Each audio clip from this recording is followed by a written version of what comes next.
पुणे जिल्हा राष्ट्रवादी काँग्रेसमध्ये एक मोठी आणि महत्त्वपूर्ण घडामोड समोर आली आहे।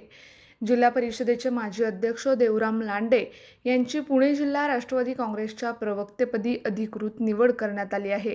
या निवडीमुळे जुन्नरसह संपूर्ण पुणे जिल्हा राष्ट्रवादी काँग्रेसमध्ये नवचैतन्य निर्माण झालं आहे।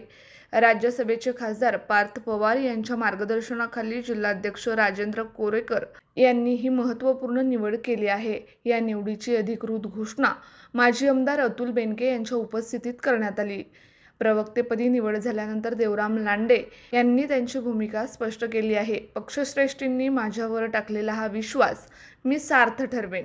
यापुढील काळात राष्ट्रवादी काँग्रेस पक्षाची ताकद तळागाळापर्यंत वाढवण्यासाठी मी पूर्ण ताकदीने काम करणार आहे। सर्वसामान्य जनतेचे प्रश्न सोडवणे आणि त्यांना न्याय मिळवून देणे हेच माझे पहिले प्राधान्य असेल। यावेळी बोलताना देवराम लांडे यांनी विधानसभा निवडणुकीच्या दृष्टीने एक मोठं विधान केलं।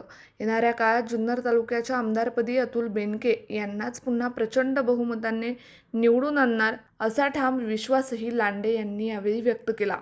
देवराम लांडे यांच्या या निवडीबद्दल त्यांचे सर्व स्तरातून अभिनंदन होत आहे।